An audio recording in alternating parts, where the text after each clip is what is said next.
இலந்த பழத்தில் கொஞ்சமாக தண்ணி ஊற்றி அது 2-3 தடவை நல்லா கழுவிட்டு அந்த தண்ணியெல்லாம் கீழே கொட்டிடலாங்க.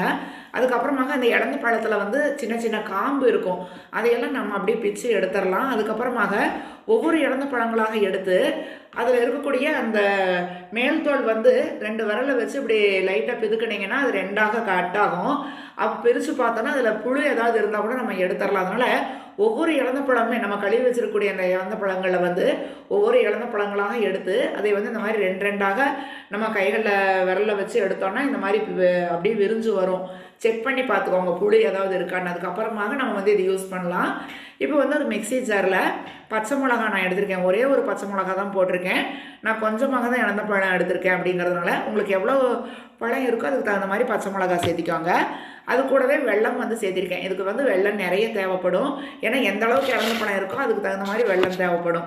வெல்லம் சேர்த்திக்கிட்டு கொஞ்சமாக பெருங்காயத்தூள், உப்பு எல்லாம் சேர்த்து மிக்ஸி ஜாரில் பல்ஸ் மோடில் வந்து அரைச்சி எடுத்துக்கலாம். இப்போ பாருங்கள், இது நல்லா வெல்லம், மிளகா, உப்பு எல்லாம் அரைச்சி வந்தாச்சு.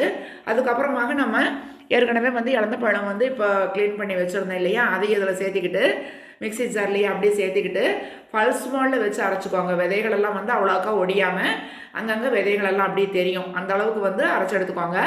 நான் இப்போ இதை அரைக்கிறப்போ கொஞ்சமாக வரமிளகாத்தூள் சேர்த்திருக்கேன். ஏன்னா பச்சை மிளகா ஒன்று தான் சேர்த்துனேன் அப்படிங்கிறதுனால வரமிளகாத்தூள் சேர்த்திருக்கேன். உங்களுக்கு காரத்துக்கு தகுந்த மாதிரி நீங்கள் பச்சை மிளகா, வரமிளகாத்தூள் எல்லாமே சேர்த்து அரைச்சி வச்சுக்கோங்க. அவ்வளோதான். இதெல்லாம் நல்லா வந்து அப்படியே மிக்ஸ் பண்ணிவிட்டு இதை வந்து நம்ம வந்து ஒரு பிளேட்டில் வந்து அப்படியே சின்ன சின்ன வடைகளாக அப்படியே வந்து தட்டி காய வச்சு எடுக்க வேண்டியதுதான். இது வந்து நம்ம ஒரு கிண்ணத்தில் ஸ்பூன் போட்டு அப்படியே சாப்பிட்டாலும் சூப்பராக இருக்கும். அப்படியே நம்ம இது செய்யவே நாக்கில் வந்து எச்ச ஊறும், அந்த மாதிரி அவ்வளோ டேஸ்ட்டாக இருக்கும். இலந்த பழம் நிறைய பேர்த்துக்கு பிடிக்கும். ஆனால் இது வந்து 90 கிட்ஸ் அப்படின்னு கூட சொல்லுவாங்க. சீசனில் தான் இது செய்ய முடியும். இது வந்து நம்ம வெயிலில் வச்சு காய வச்சு எடுத்து வச்சுக்கிட்டோம் அப்படின்னா ஒரு வருஷம் ஆனாலும் ஒன்றுமே ஆகாது. 2-3 நாள் வெயிலில் வச்சு எடுத்தால் போதும், சூப்பராக இருக்கும். கண்டிப்பாக நீங்களும் இலந்த பழம் கிடைக்கிறப்போ இந்த மாதிரி செஞ்சு பாருங்கள்.